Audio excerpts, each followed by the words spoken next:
Rappie. Okay, it's getting to be unfair now. When can us South Africans play in these fancy tournaments? We're just over here doing our little midweek kickoff series matches. No points table, no trophy, no shit.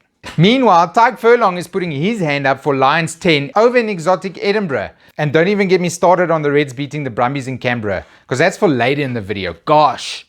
The weekend did start pretty meh, with the Force and the Rebels playing a rugby match about as icky as you'd expect. Force 7, Rebels 10, in dry weather, in Australia, inexcusable.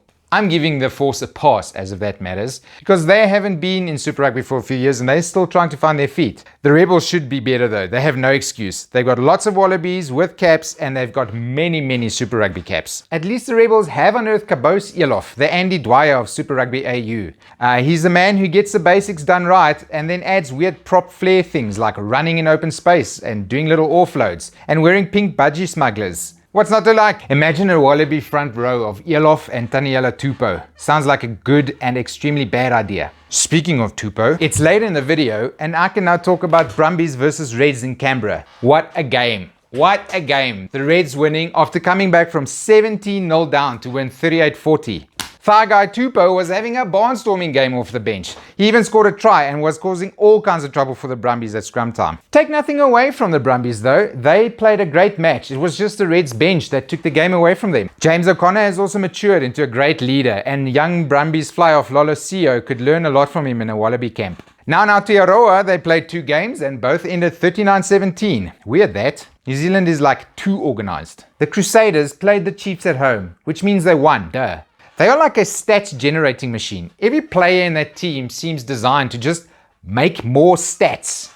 Winning stats now. Give me more stats. I want stats. So let's look at some. The Chiefs fullback, Damian McKenzie, ran for 50 meters and the Chiefs hooker ran for 44 meters. That's it. Those were the best meters of their players. Richie Mo'unga ran for 101 meters. He's the fly-off of the Crusaders. He shouldn't be running double the meters of Damian McKenzie. That shouldn't be happening. That is not how rugby works. The Chiefs got 1 clean break. The Crusaders got 21 clean breaks. The Chiefs missed 33 tackles. The Crusaders, I think, missed like 11. If ever stats told the tale of a match, this one is it. Woof. Now, the Blues Highlanders game did not have such a clear difference in stats, but Rico Ioane of the Blues did put up some good numbers at 13. Is it just me, or is Ioane turning into a pretty good outside centre? His acceleration is causing problems, especially if he gets outside his man, and he's been running pretty good support lines. He really stays in the attack when there's a clean break. The real story of this game though is the hair. What is going on here? 2 bleach mullets, both on scrum halves of opposing teams. There must be an anthropological PhD thesis in here somewhere. Why would 2 scrum halves both have a hairstyle that would make my mom clutch at her pearls? I need to know why. Why are scrum halves like this? The Six Nations is still going and the contenders are starting to fall by the wayside after round 4. Good teams go to the top. Bad teams go to the bottom. The Italy versus Wales game went about as you would expect. Here's a banger from Italy. Do the tapes. Italy prop Danilo Fischetti has a pick and go and gets over the advantage line behind the Wales ruck.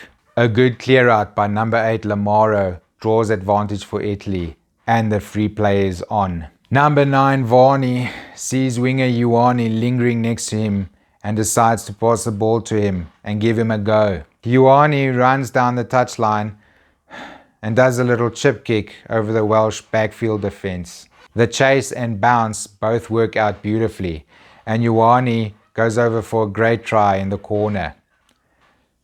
Italy 7, Wales 34. Moving on. The big game between England and France sure was a banger, especially that first half. Lego rugby genius Dupont scores in the first minute, setting up a great rugby match. It was punch and weave from then on with underrated winger Watson scoring in the 9th minute off a great English surge. France then execute a beautiful first phase move off line-out ball. An even more beautiful winger Pinot scores in the corner. Mwah! After that, it was a bit of an arm wrestle, with English talisman Mauro Itoje scoring the winning try in the 75th minute. Not a classic match, but a high quality and entertaining encounter nonetheless. But my French boys lost. Now inexplicably, The tournament is Wales's to lose. I know Scotland versus Ireland did happen, but I can't remember any of it. There's match reports and there's highlights, and they were even 24 all after 73 minutes. News reports say that Finn Russell even scored a try, and Hogg was there, and Johnny Sexton was doing his thing.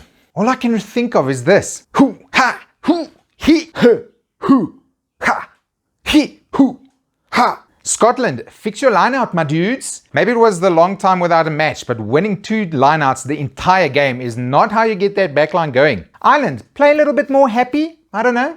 As happy as you were against Italy. Tyke Byrne was man of the match again. At flank again. This guy was wearing number 6 for the All Blacks. The world would be hailing him as the second coming. That is my strong opinion. He's fucking mustard. Speaking of mustard, I'm hungry. Time to go. No video next week. I'll be on holiday.